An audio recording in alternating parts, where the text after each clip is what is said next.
The CEO's voice cracked as she looked at her silent daughter sitting by the hospital window. It had been 3 long years since the car accident took her husband's life in her little girl's voice. No doctor, no therapist, no expensive specialist could make her speak again.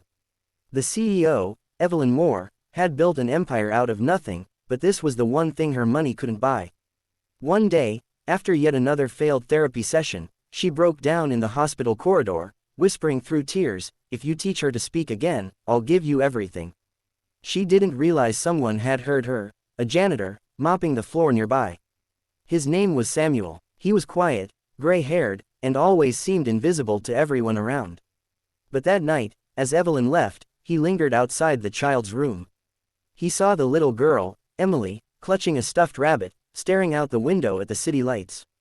The next morning, when the hospital staff arrived, they found Samuel sitting on the floor beside her, humming softly as he drew pictures with chalk on an old clipboard.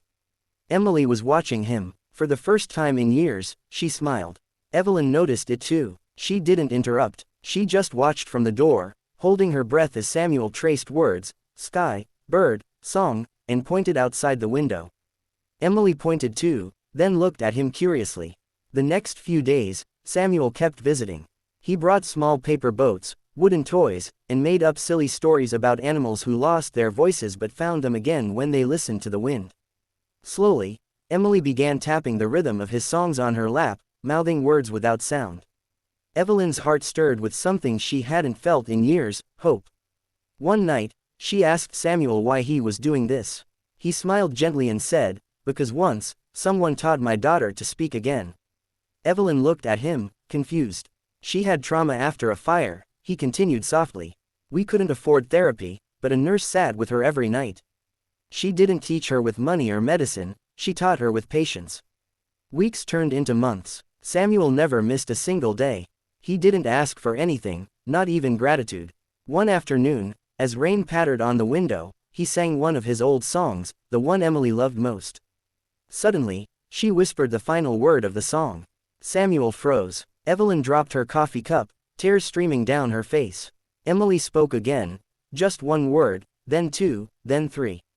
The hospital staff rushed in, astonished. But Samuel only smiled and nodded, whispering, "See. The wind always brings back lost voices." That night, Evelyn tried to offer Samuel a blank check, remembering her desperate promise, "I'll give you everything." But he shook his head. "You already have everything," he said gently, looking toward Emily. "You just forgot what it sounds like." Before she could respond, he left his mop against the wall and walked out into the rain. Later, when Evelyn asked about him, the hospital said Samuel had resigned that morning. No one knew where he went. But every time Emily saw the janitor's old mop leaning in the closet, she smiled and whispered, "Thank you, Mr. Samuel." Years later, at Emily's graduation ceremony, she gave a speech. Her voice trembled but carried strength. "The man who helped me find my voice didn't have a title or wealth. He just had kindness. And that was everything." Evelyn stood in the audience, crying, and for the first time in her life, she realized that some miracles don't come from power or money, they come from hearts that choose to care, quietly, when no one else will.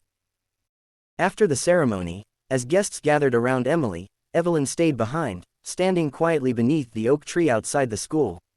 The sun was setting, painting the sky in soft gold.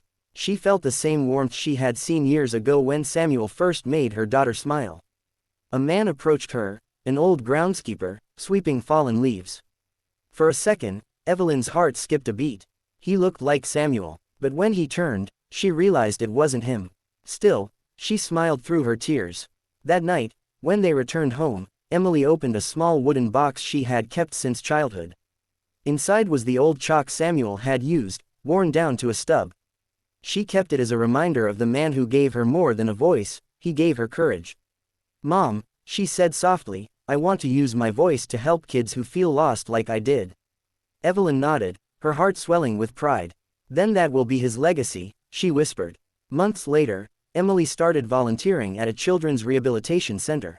Every week, she sat with kids who had forgotten how to speak after trauma.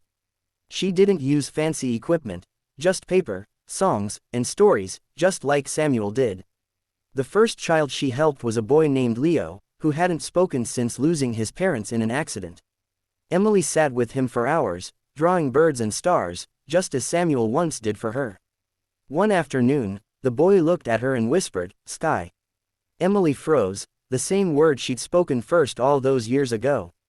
Tears filled her eyes, and she smiled through them. Evelyn began funding the center quietly, without publicity or credit. She renamed it, the Samuel Foundation for Voice and Hope. When reporters asked her why she chose that name, she simply said, "Because not all heroes wear suits. Some wear janitor's clothes." One rainy evening, years later, as Evelyn was leaving the foundation building, a deliveryman stopped her. He handed her a small brown envelope with no return address. Inside was a simple note written in neat, trembling handwriting. "You kept your promise. You gave everything, but not in the way you thought you would. S." Tears blurred her vision as she held the note against her heart. She looked up at the darkening sky and whispered, "Thank you, Samuel." In that moment, a gust of wind blew through the courtyard, scattering the papers she carried. For just an instant, she could have sworn she heard his voice in the breeze, gentle, calm, and full of peace, whispering, "See. The wind always brings back lost voices." Emily came running out, laughing, her voice strong and full of life. Evelyn looked at her daughter and smiled through her tears. The world kept moving, but somewhere, somehow, the janitor who once mopped hospital floors had changed it forever, one quiet act of kindness at a time.